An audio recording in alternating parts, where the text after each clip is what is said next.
سلام رفیقای کل یوتیوب.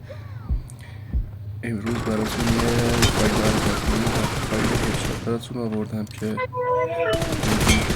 میبینی فقط هدشات میزنه. خیلی فایل قویه، فایل اوکیه.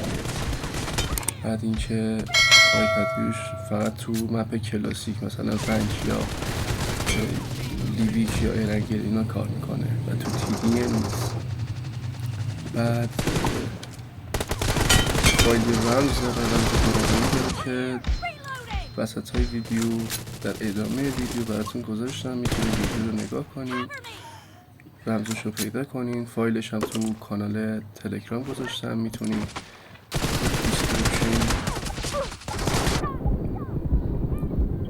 لینک کانال تلگرام هست، میتونین برین فایل رو از اونجا دانلودش کنین و فایلش 12 کیبیه، زیاد حجمش یا همون حجمش. بعدش این که آموزش جایگذاری فایلم آخر ویدیو براتون میذارم چجوری جایگذاری کنین. یه بار که جایگذاری کنین دیگه کافیه دیگه، تا آخر سیزن یا تا آخر این سیزن که تموم میشه یا آپدیت بعدی فایل خراب کنه براتون.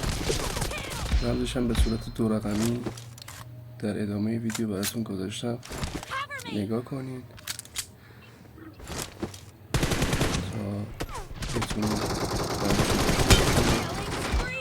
فایل رو بتونید استفاده کنید. بچه ها لایک، سابسکرایب، کامنت انگلیش لطفا لایک کنین، چیزی ازتون کم نمیشه. یه لایک بزن داداش، دمت گرم، به ما هم اینجوری کمک میکنی. اینجوری ما میایم براتون فایل میذاریم، فایل های اوکی میذاریم. البته یه چیز دیگه بهتون بگم که این فایله واسه اکانت اصلی کاملا امن، خیلی راحت میتونی تو اکانت اصلی استفاده کنی بدون بند. کلا خیلی فایل اوکیه، خودم از همین استفاده میکنم جوری که داریم میبینین.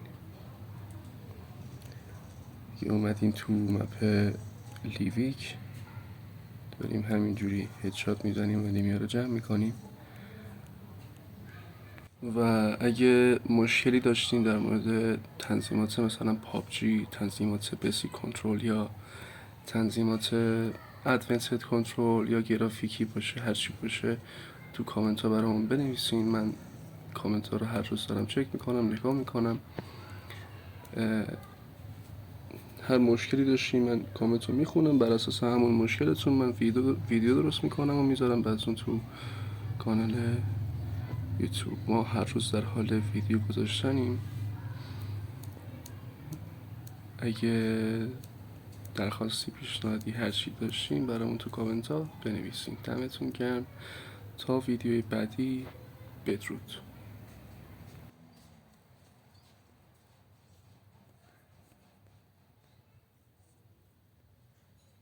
همونطور که گفتم رمز این فایل 2 رقمیه، به صورت 2 رقمی تو ویدیو گذاشته شده به صورت صوتی. بعد رمز اول الان براتون میگم. رقم اولش رو، رقم اول 9.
خب رقم دوم پسورد یا همون آخری 6.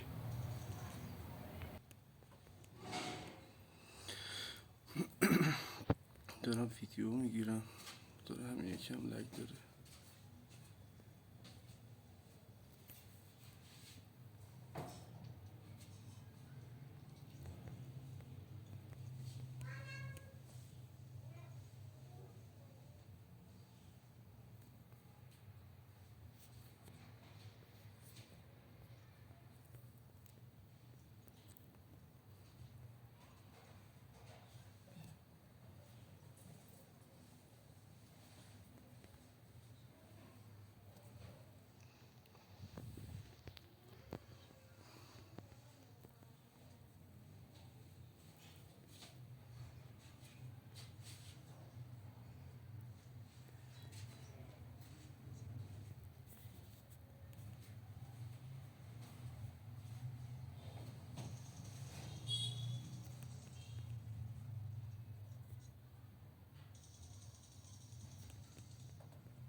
خب بریم سراغ بخش آموزشی استخراج فایل.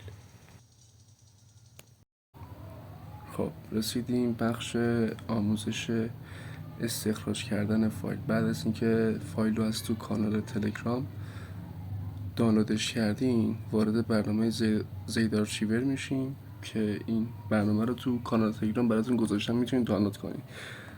بعدش که وارد این برنامه شدین، ببینیم قسمت دانلود، قسمت تلگرام، بعد اینجا ذخیره شده. بعد استخراجش میکنیم فایل پایینی یا فایل دومی و بعد میزنیم روی قسمت دومی. بعد اینجا که زدیم رمز رو مثلا وارد میکنین. من چون از قبل مثلا رمز رو زدم، اون بالا برام فایل آتیشی اومده، عکس آتیش یا همون نوشته آتیش روشه. فایل رو که استخراج کردین رمز رو این قسمت میزنین. رمز رو که تو ویدیو براتون گذاشتم. خب این کار رو کردیم، بعد وارد برنامه آتیشی میشیم، بیا وارد همین فایل. بعد این فایل رو میگیریم کپی میکنیم، میزنیم قسمت بالا، قسمت حافظه تلفن، قسمت اندروید، بعدش دیتا. اینجا پوشه پابجی رو پیدا میکنیم که عکس پابجی هم روش هست. قسمت پابجی، قسمت فایل، UE4 گیم، شادو، دوباره شادو، سیوت. این قسمت یکم میایم پایین تر، اینجا نوشته سیو گیم. این قسمت اینجا کپی میکنیم، پست میکنیم. قبلش کپی کردین، الان پست میکنیم. من چون قبل این کارو کردم به خاطر همین یا بیا اصلا خودم هم استخراجش میکنم یا پستش میکنم. این قسمت ریپلی نوشته، این قسمت رو میزنیم سمت راست. خب تموم. بعدش وارد سیتینگ برنامه، سیتینگ گوشیمون میشیم. بعد میایم پایین، قسمت نوشته اپس رو میزنیم، منیج اپس. بعدش این بالا سرچ میکنین، اگه زبان گوشیتون انگلیسیه سرچ میکنین BA، خود باتری میاد. وارد باتری که میشین، این قسمت سمت راست نوشته کلیر داتا، یا اگه فارسی باشه نوشته پاک کردن داده ها، تمام داده ها. بعد این قسمت کلیر داتا رو میزنین، اوکی میزنین، تمام. اگه هم که فارسی باشه مثلا اینجا سرچ میکنین باتری، به این شکل باتری سرچ میکنین، این شکلی که بالا براتون سرچ کردن. چون زبان گوشی من انگلیسیه، بعد انگلیسی سرچ کنم. خب اینم از این. بعد وارد برنامه پابجی موبایل میشیم و میریم بازی میکنیم و همه رو میزنیم و تمام.